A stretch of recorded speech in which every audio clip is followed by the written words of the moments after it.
Assalamualaikum warahmatullahi wabarakatuh. Halo teman-teman semuanya, apa kabar? Semoga kalian tetap sehat walafiat meskipun kalian belajar dari rumah masing-masing ya.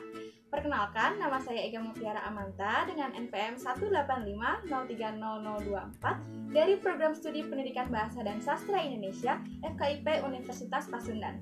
Pada kesempatan kali ini, saya akan menjelaskan mengenai ragam bahasa lisan dan tulisan untuk memenuhi tugas mata kuliah analisis penggunaan bahasa Indonesia yang diampu oleh Bapak Dr. Denny Hermain BAMSN dan Bapak Tia Irawan SPD MAP. Seperti yang kita ketahui bahwa di dalam bahasa Indonesia itu ada dua ragam bahasa, yaitu yang pertama bahasa lisan dan yang kedua adalah bahasa tulisan. Nah, apa itu bahasa lisan? Bahasa lisan adalah bahasa yang diungkapkan melalui media lisan terkait oleh ruang dan waktu sehingga situasi pengungkapan dapat membantu pemahaman. Bahasa lisan itu lebih ekspresif di mana mimik, intonasi, dan gerakan tubuh dapat bercampur menjadi satu untuk mendukung komunikasi yang dilakukan. Sedangkan bahasa tulisan merupakan bahasa yang pemakaiannya melalui media tulis, tidak terkait ruang dan waktu, sehingga diperlukan kelengkapan struktur agar dapat dipahami dengan mudah dan benar oleh para pembaca. Nah, terdapat beberapa perbedaan dalam ragam tulisan dan ragam lisan. Nah, perbedaan itu ada 5. Yang pertama itu, di dalam ragam lisan itu ada lawan bicara yang mendengarkan, sedangkan di dalam ragam tulisan itu tidak memerlukan lawan bicara. Lalu yang kedua itu unsur-unsur fungsi gramatikal seperti subjek, predikat, ataupun objek itu tidak selalu dinyatakan dengan kata-kata, tetapi dinyatakan dengan gerak dan mimik ketika kita sedang berbicara. Namun ketika di ragam tulisan, fungsi-fungsi gramatikal seperti subjek, predikat, dan objek itu harus dinyatakan secara eksplisit. Lalu yang ketiga, itu ragam lisan terikat pada situasi, kondisi, ruang, dan waktu, sedangkan untuk ragam tulisan itu tidak terikat oleh situasi, kondisi, ruang, dan waktu. Lalu yang keempat, diksi dalam ragam lisan itu tidak cermat, sedangkan diksi dalam ragam tulisan itu harus menggunakan diksi yang cermat. Dan yang terakhir adalah makna itu dipengaruhi oleh tinggi rendah dan panjang pendek nada suara atau intonasi ketika kita berbicara.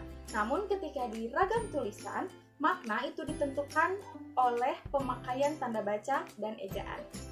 Nah, ini ada beberapa contoh kalimat di ragam lisan atau ragam yang tidak baku dengan ragam tulisan atau yang baku. Nah, yang pertama itu ada dari kosakata. Nah, kalimatnya Agnes bilang kita harus belajar. Nah, kata bilang itu seharusnya atau yang bakunya itu adalah Agnes mengatakan bahwa kita harus belajar, itu adalah ragam tulisan.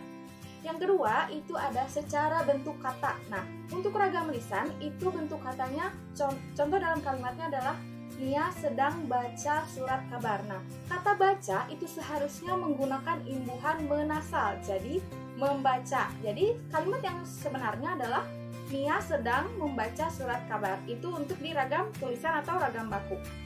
Lalu yang ketiga ada struktur kalimat. Nah, seperti yang sudah dibahas tadi bahwa struktur kalimat di dalam ragam lisan itu tidak terlalu diindahkan. Contohnya, mereka tinggal di Lampung. Dan yang baku itu seharusnya mereka bertempat tinggal di Lampung. Nah, di dalam ragam lisan dan tulisan itu ada juga ragam baku dan yang tidak baku. Nah, ragam baku itu adalah ragam yang dilembagakan dan diakui oleh sebagian besar pemakainya sebagai bahasa resmi dan sebagai kerangka acuan norma bahasa dalam penggunaannya.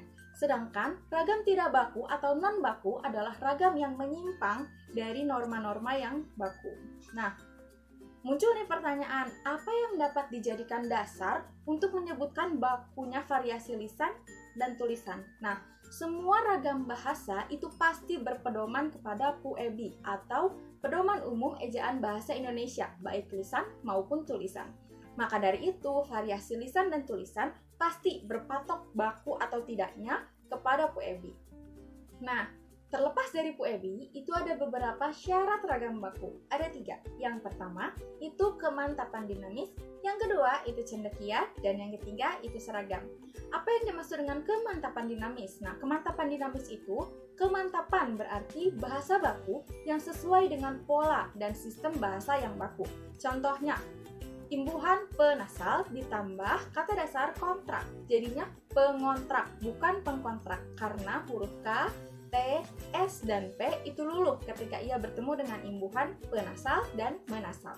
Lalu dinamis. Nah, dinamis itu berarti tidak kaku dan dapat menerima perubahan yang berpola dan bersistem. Misalnya, kata dasarnya adalah sepak bola. Nah, ketika ia ditambahkan dengan imbuhan penasal, itu jadinya penyepak bola. Namun, ketika ia ditambahkan dengan imbuhan pe, itu jadinya pesepak bola. Nah, yang kedua itu ada cendekia. Ragam baku cendekia adalah ragam baku yang dipakai di tempat resmi atau formal. Penggunanya adalah orang-orang yang terpelajar dan biasanya diperoleh dari jalur formal. Ragam cendekia itu lahir dari kesadaran berbahasa, sehingga kalimat yang dihasilkan itu jelas dan cendekia. Contoh kalimat yang tidak cendekia itu adalah rumah ini mau dijual, padahal yang seharusnya adalah rumah ini akan dijual. Lalu yang terakhir ada seragam atau pembakuan bahasa, adalah proses penyeragaman bahasa atau mencari kesamaan bahasa. Nah, keseragaman ini didasarkan dengan kesepakatan. Bahasa baku tidak lepas dari kesepakatan untuk sebuah keseragaman. Nah, lalu muncul nih pertanyaan, mengapa terdapat kesulitan dalam menetapkan variasi baku lisan bahasa Indonesia sebagai acuan? Nah, seperti yang kita tahu bahwa bahasa lisan itu bahasa yang tidak baku. Mengapa dia bisa tidak baku? Karena dipengaruhi oleh bahasa-bahasa daerah dan lingkungan sosialnya. Ketika kita menggunakan bahasa daerah di kesehariannya, tentu kita akan menyelipkan sedikit-sedikit bahasa daerah ke dalam bahasa Indonesia, sehingga menjadikan bahasa Indonesia yang kita utarakan itu tidak baku. Dan yang kedua adalah pengaruh dari lingkungan sosial. Apabila kita tidak dibiasakan untuk berbicara yang baku dari sejak kecil, tentunya kita akan sulit untuk berbicara baku ketika kita sudah dewasa. Nah, dapat ditarik kesimpulan bahwa bakunya bahasa lisan dan bahasa tulisan itu mengacu kepada Puebi, dan di luar itu, syarat ragam baku adalah kemantapan dinamis, cendekia, dan keseragaman bahasa. Namun, bahasa lisan itu sulit untuk dijadikan acuan dalam kebakuan bahasa Indonesia, karena bahasa lisan itu dipengaruhi oleh dialek dari daerah masing-masing dan bahasa yang digunakan di lingkungan sosial di mana si individu itu berada. Terima kasih sudah menonton sampai akhir video ini. Semoga ilmu yang saya jelaskan itu bisa bermanfaat untuk semuanya. Dan saya Mutiara Mantap, undur diri. Dadah!